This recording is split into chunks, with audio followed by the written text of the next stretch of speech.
We are gearing up for an incredible 3-month adventure, and today I'm taking you behind the scenes of how I'm actually planning this trip. From packing to logistics, this is how I am making it all happen. If you are new here, my name is Addie. I am a mama to 4 little kiddos, and we are about to take them on a 3-month trip to Asia, namely Korea, South Korea, Japan, and China. It's been a little chaotic around here while balancing the trip planning with starting a business and just the general motherhood stuff of raising 4 kids and keeping up with the house and, all the things. But this trip is definitely different than your typical little family vacation because of the length. So you kind of have to change your mindset about the way that you think of travel when you're thinking about a trip like this. You can't treat a 1-month or 3-month or 6-month trip the same way as you would a week-long one. I personally prefer this kind of trip because you get to slow down a little bit, experience the culture. It allows the kids to really kind of take it all in, and you don't get as stressed in dealing with the jet lag with the kids or any mishaps that happen or just like all those little things in between. So I prefer this, but I know it sounds crazy to some of you out there. When planning, obviously full days at historic sites are not going to be very fun for the kids, while going to kids museums all day is not going to be fun for the adults. So you definitely have to take that into consideration and make sure there's a balance of activities when you're planning this kind of trip, as well as planning in for downtime and rest, because you definitely need that. So to kind of start where I am and what I've been doing, you may or may not believe that I have actually not booked our flights yet. We are booking on points. So I have to wait for the seats to open. They open up point seats a year in advance typically. And if you miss that window, which we did because this trip wasn't even like a thought at that point, then they kind of are closed up. Everybody got what they got, and they open them up again closer to the time of the departure window. So that is actually coming up now. About once a week, I go to Air Canada, Flying Blue, Virgin Atlantic, where my transferable points are, and focus my searches there. And then I also have awards flight alerts set up with Seats Arrow. So I have those set up, and it gives me a text message whenever something pops up, and I can go look at the flight. So several have opened up for the May time period we are looking, not necessarily maybe the preferable date or preferable airport. So I'm just kind of waiting a little bit longer before I get too antsy to pull the trigger and book them. That being said, you may also think I'm crazy if I say that we have not booked our accommodations yet. We usually will do more of an apartment style, Airbnb style type of lodging anyway, which is easier to find, I think, than the hotels, just because of how many people we have, and we like to cook when we're gone that long, so having a kitchen is really nice. And we can't book those until we book our flights, because we don't even know where we're going to be flying into. We don't know the exact route of our itinerary yet. It's all going to be based off where we fly into, and that's going to be based on where we find the points availability. So we don't know if we're flying into China. We don't know if we're flying into Japan, South Korea, or even Vietnam is open. We are just very flexible with wherever the award seats open, and that's where it will start. And then we will go from there in trip plan. So we haven't even booked accommodation yet. Once we have that, we will book it, at least the first place.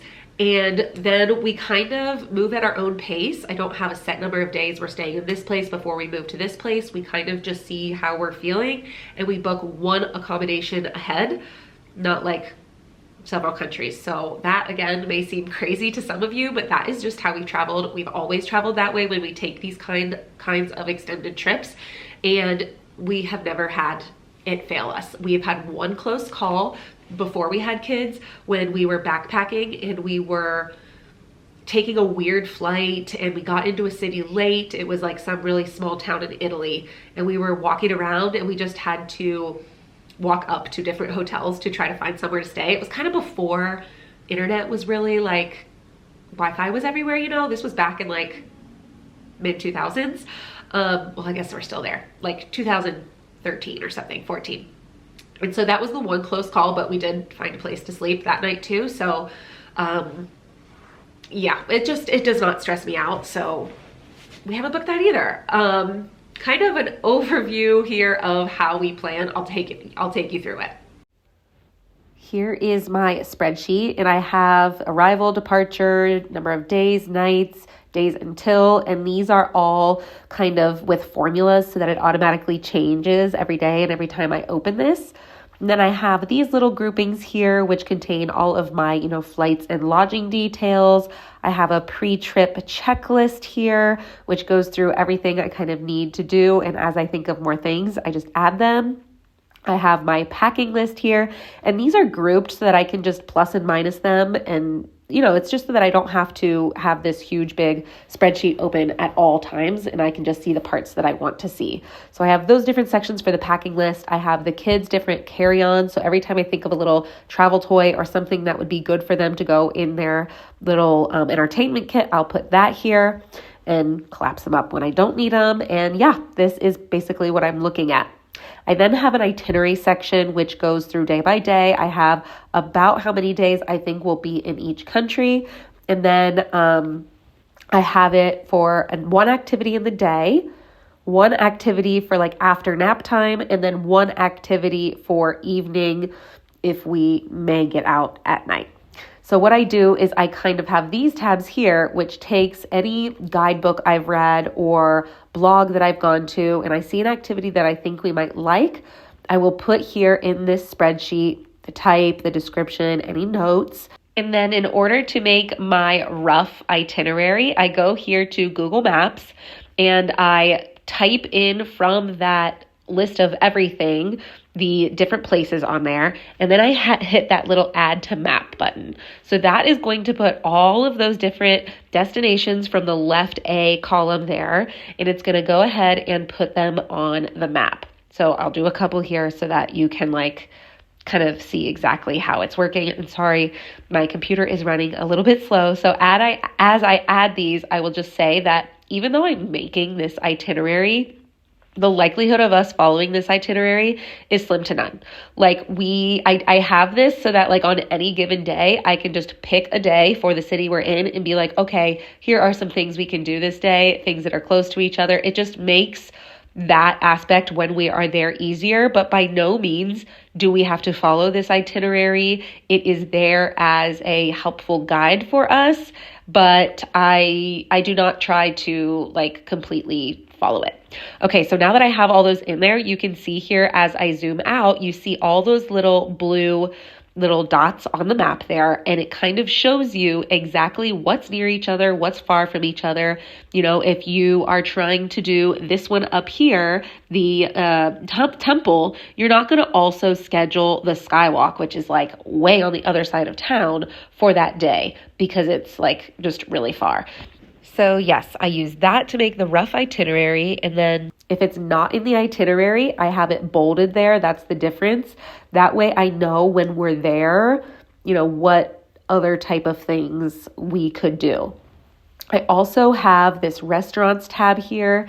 Anytime I see something on Instagram or a blog, like I said, I will put it here. And this is just restaurants for all of them because I don't really plan meals when I travel. So I can filter by city if I want to do that.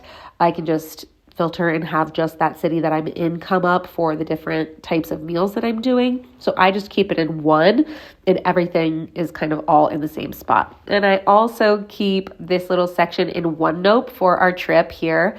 And this is holding all the general information in one spot. So it's the travel, it's the food I make sure I want to try, any notes on visas, and I have that for each country, places, maybe hotels, areas that we might want to stay.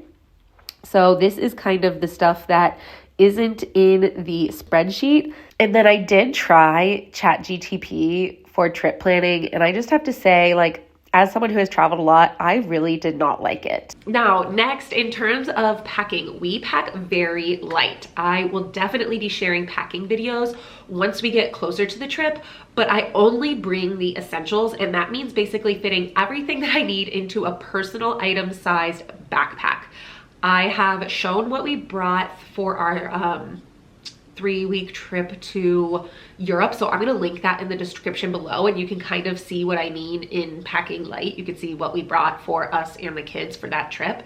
And I will definitely share more, but I am currently in the process of designing a backpack to fit this. Like, I'm making a business around this. So it would be really cool if the first prototype was done with enough time to be able to use it to pack for this trip, but I'm not so sure that's gonna happen, in which case I will probably just bring one of my daughter's school backpacks, you know, like the LL Bean great backpacks.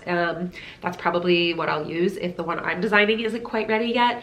But I am gonna meet my team while I'm abroad. So hopefully, at least when we are going from Asia back to home, I'll have a bag that I can have to test and use while traveling. So fingers crossed that works out. And then next, in terms of kind of getting our house ready, the other part of this is that we are planning to rent our house out while we're gone so that we're not paying a mortgage while we're gone for so long.